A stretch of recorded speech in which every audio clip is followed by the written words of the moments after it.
When Superman 2025 was first announced, I didn't expect to talk about it on this channel. But then the conversation around it took a turn, and that's when it got interesting. During one of his interviews, James Gunn said that Superman is a story about an immigrant, and predictably, social media exploded with outrage. People accused the director of being too political. Does everything have to be about politics now? It's just a superhero movie. It's got nothing to do with real life. Comments like this were everywhere. And honestly, I get the skepticism. Hollywood doesn't have the best track record when it comes to political awareness. And as a result, a lot of mainstream films are made without any real social or political context. So when filmmakers suddenly introduce a political angle during a press tour, it can feel forced and not genuine. So I was really surprised when, after watching the film, I found out that in the case of Superman,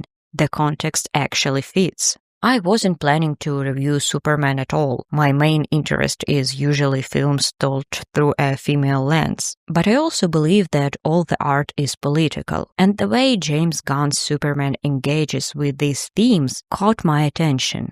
Hi everyone, my name is Alona Shilova and you're watching Femme Fatale Heals channel, where we talk about women, film and women in film. But sometimes we make an exception, and in this video I want to explore how Superman 2025 approaches political themes and what it says about the world today. Also, I want to say that this video will be demonetized because of the trailer footage I used, so if you'd like to support my work directly, super thanks is available and deeply appreciated. I cover these topics because for me it's a matter of principle. I will keep speaking about them even if YouTube doesn't pay me for it. In order to unpack the political and social commentary of Superman, we first need to briefly touch on the plot. So yes, there will be spoilers ahead. One of the film's core theme is Superman's existential crisis, a search for identity, values, and clarity about who he really is. This internal conflict is introduced in the very first scenes, where Superman, the so-called invincible hero, suffers a first defeat. It then deepens through the story, especially in his relationship with his biological parents. They're the ones who sent the Superman to Earth,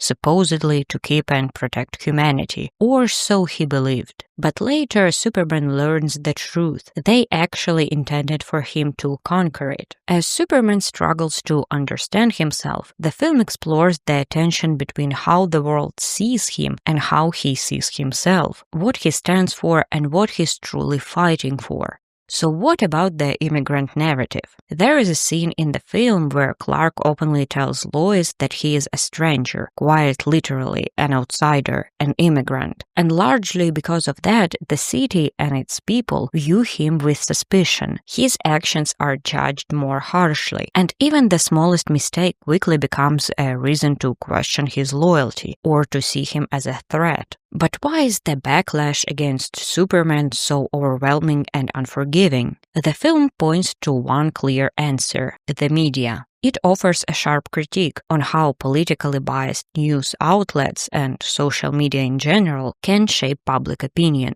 There is a moment of satire, a scene where thousands of monkeys sit at computers furiously typing hate comments about Superman. At this moment, Ukrainian audiences in the cinema laughed out loud, a clear sign that this hit home. For us, this image instantly brings to mind Russian bot farms, coordinated troll networks used to spread disinformation and fuel outrage online. These bot farms, often run by Russian state-linked operations, have been used to target everything from democratic elections to feminist movements to, yes, even pop culture. But to be clear, this isn't just about Russia. Bot attacks, troll campaigns, and algorithmic manipulation have become powerful tools in global politics and media. For example, during 2016 US presidential election, Russian interference included coordinated social media operations aimed at stoking divisions and misinformation. Platforms like Facebook or Meta faced a lot of criticism for enabling this spread of propaganda. through poorly regulated ad targeting and algorithmic amplification. So when Superman shows a swarm of angry digital mobs tearing someone apart online, it's not just exaggeration. It's a sharp reflection of the world we already live in.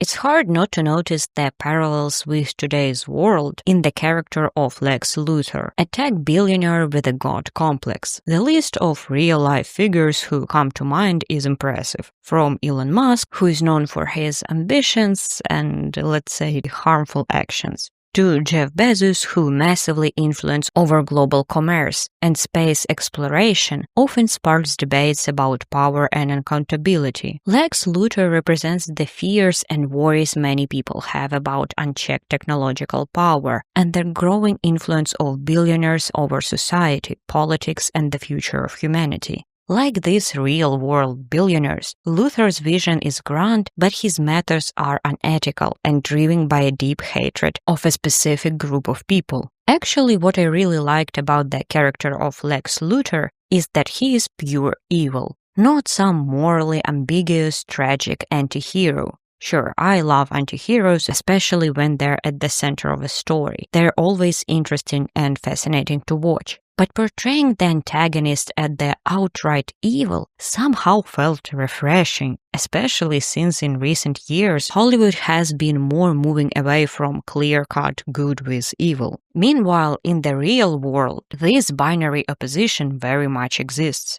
While watching the film, I briefly thought that maybe Luthor lacked deeper motivation, but then almost immediately I realized unfounded hatred towards a specific group of people, whether social, national, or racial, is a real thing in our world. Just look at Trump, look at Putin. They don't need complex moral reasons to destroy immigrants or commit genocide against Ukrainians. They do it simply because they can, and millions around the world support them. A large part of the film's plot revolves around Lex Luthor's involvement in political conflicts between countries. He actively fuels a war between two nations, one of which suspiciously resembles either Slovakia or another Slavic neighboring country. You know, for me as a Ukrainian, the parallel with Russians is very evident, but I'm open to your suggestions. This story clearly echoes real-world conflicts, such as Russia's ongoing war with Ukraine, the war between Israel and Palestine, and even recent reports of rising tensions between Pakistan and India. It's literally impossible to call this plot purely fictional. The war itself and the intervention of wealthy power players in it are very real phenomena, reflected too clearly in today's global events.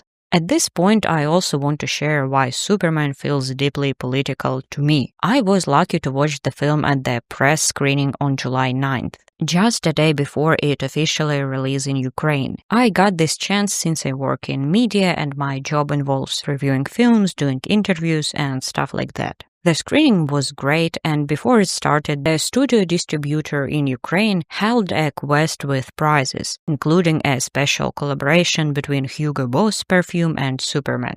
Being a lucky and very persistent person, I won those perfumes for my boyfriend in this quest, so it was a wonderful evening. We watched a great film and left feeling warm with good memories. But that very night, Russian forces began shelling Ukraine, including my city and especially the neighborhood where I live. We spent the whole night in a hallway because it's often too late to run to a shelter. I cried and one image kept flashing before my eyes. A photo of a building destroyed on June 17th by a Russian missile. The entire part of the building, along with the people inside, was wiped out. Some survived, some didn't. I live in a building just like that one, with the same architecture and floors. There is no guarantee I won't be next. And this is what my life looks like right now, swinging between bright, joyful moments and then harsh political reality. because my very existence as a Ukrainian is political.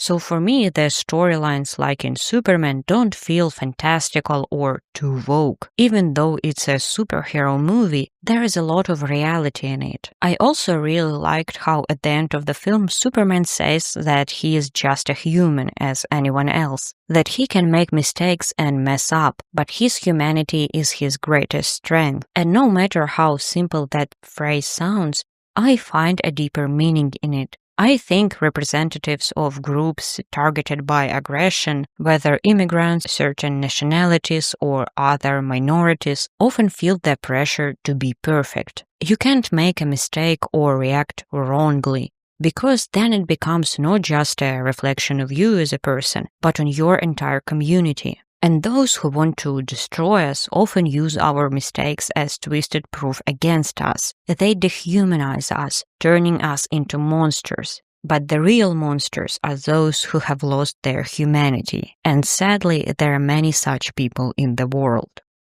Thank you for watching this video. I will be very grateful for your comments, likes, because I really want more people to see this video. Please consider supporting me financially if you can. It really helps. Every bit of support brings me closer to my goal of making YouTube my full-time job. And that means more videos, deeper research, and even better content for you in the future. So see you in the next videos. Bye-bye.